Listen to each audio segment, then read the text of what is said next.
Hey, what's going on, guys? It's me, JV, coming to you live this Monday morning. Today is March 10th, 2025. I almost said 2028. What am I thinking? Yeah, March 10th, 2025. Tomorrow, by the way, is my ex-girlfriend's birthday. The very first girlfriend that I ever had in my life. Her birthday was on March 11th, so she's going to be turning, I believe, 47, I believe. Yeah, she'll be 47 years old. Unbelievable. I can't even fathom how quickly time goes by. I mean, I dated her when I was a teenager. She was a teenager. We were little kids, basically, and now we're middle-aged people approaching our elderly years. So for those of you young people that are going to be watching this video, that may come across this video, just remember, time flies by. Just because you're young doesn't mean that you're going to escape your elder years. Just understand this. Anyway, that's not the reason why I wanted to make this video. That's not the point. The point of this video is I want to give a revisionist history type of a video here, and as I'm getting messages from my girlfriend right now, text messages, and it's blocking my train of thought here, so bear with me. I want to talk about the state of California and its politics. I know that it is a lightning rod across the country. California is seen like this wild bastion of liberalism across the country, that everybody in the state is a liberal, is a hippie, and that California has always been a liberal state, and that it's a communist state, and all the bullshit that you hear from the right wingers. And let me give you some context. Let me give you some history.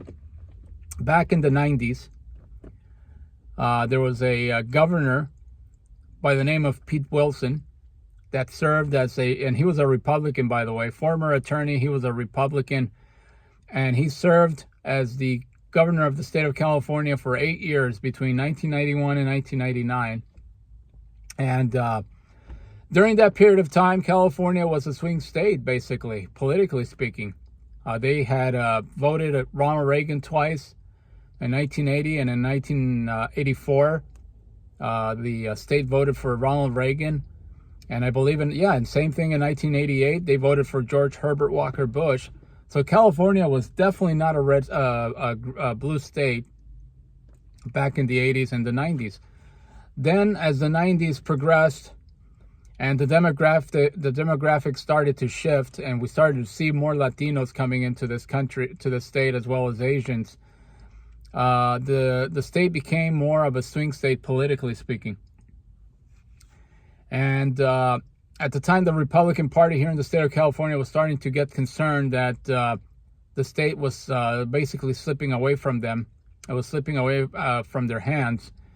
And so Governor Wilson had a idea, and he went ahead and he introduced a legislative bill, in 1994, called Proposition 187. Now, what was Proposition 187? Proposition 187 was essentially a bill that would block or deny undocumented immigrants the possibility to use social services of the state, such as health care, such as SNAP programs, such as WIC programs, basically social programs that the state of California provided to its people. Governor Pete Wilson wanted to block those services from being allocated to children of undocumented people. Well, the legislation actually was put on a ballot, and the voters of the state of California had an opportunity to vote to deny access to children of undocumented people, or to basically say no. We don't want we don't want to deny access human right, especially to kids, the ability to actually go to school, get lunch, go to public school, utilize hospitals and clinics in case they got sick or whatever. And so the state of California, and so the voters of California voted on this proposition, and the proposition actually passed by a huge margin. The citizens of the state of California voted yes by a margin of 59 to 41%, which was a lopsided victory for those that wanted to deny access, deny social services to illegal immigrants. The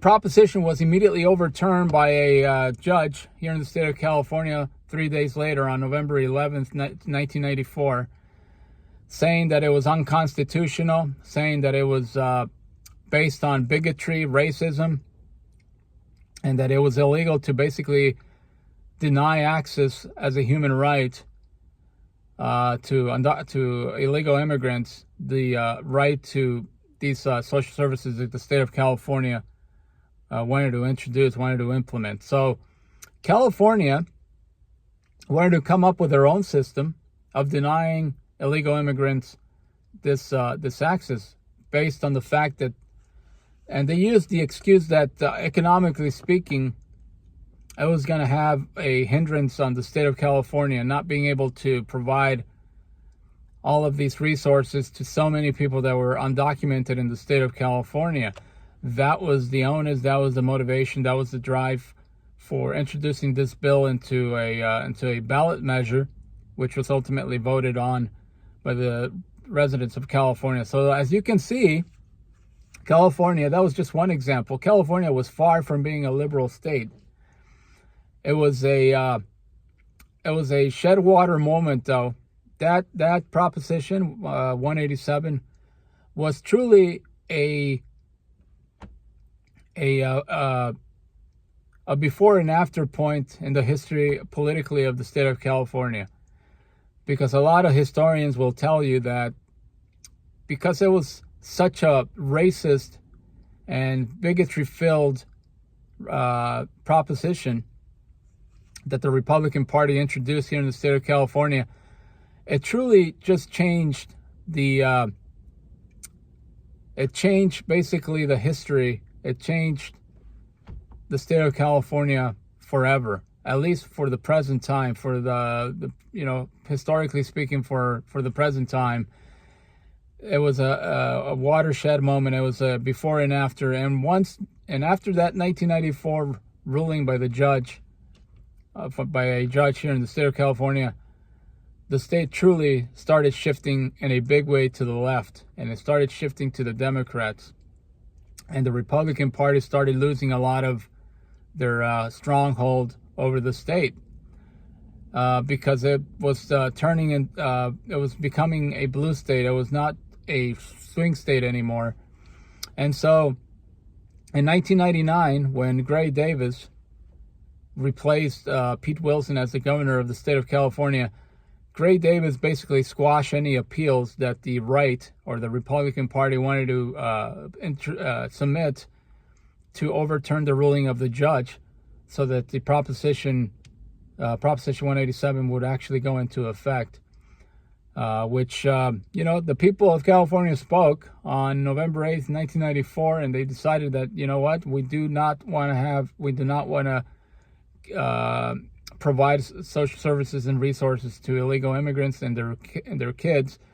They definitely spoke their mind, and it should have become law. But the judge actually a judge overturned the decision, and then Gray Davis basically blocked any appeals. But it was a breaking point. It truly was a breaking point in the history of California, politically speaking, and the Republican Party has been non-existent ever since. They were completely wiped out from the state of California because of their bigotry, because of their racism, because we understand that the Republicans stand for that. That's basically their modus operandi. They don't give a fuck about people. They don't care about the downtrodden individuals, immigrants, people of color, transsexuals, homosexuals. They don't care about them. They don't even care about their own working class constituents. They care about the elites. They care about billionaires. They care about millionaires, and that's the reason why California became a liberal state. One of the main reasons, not the only reason, but one of the main catalysts that really motivated people and organized a lot of Latino communities here in the state of California to really go hard against the Republican Party and basically support not just the Democratic Party, but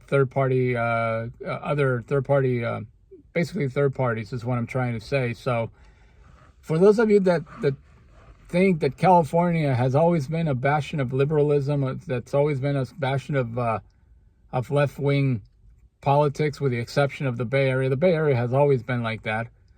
If you look at a map of the state of California and see, which people voted yes and which people voted no for Proposition 187 back in 1994, you will see that the overwhelming majority of people in the Bay Area voted against it.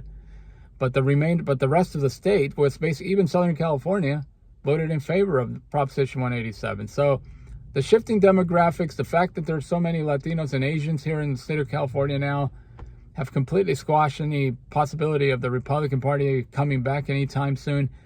And I think that's the reason why the Republican Party wants to deport all these people under the orange orangutan. That's the reason why they want to deport a bunch of Latinos and Asians and brown people out of the country, because they see what happened in the state of California. They don't want to lose other states that are very important, like Texas, for example, where there's a huge amount of racism. I just saw a video in which a white guy was yelling at a Mexican father and son, basically telling them to go back to their country, that they didn't want any Mexicans there. What a fucking ignorant moron.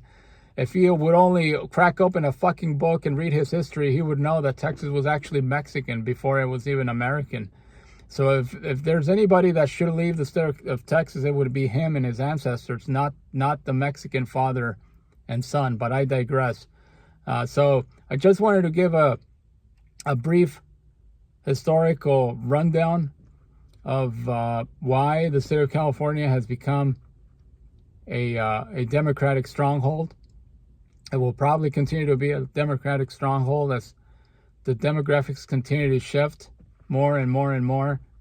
White people are pretty much non-existent here in the state of California, so it's probably going to continue to become even more to the left, and the right-wingers will continue to detest California. They will continue to come up with all these nicknames, but the reality is California is the most important state in the country. California is the 5th largest economy in the world, and there's nothing the Republicans can do about it. Anyway, just wanted to give a brief historical context here on this Monday. Today is March 10th. It is 2025, and I will catch you on the next video.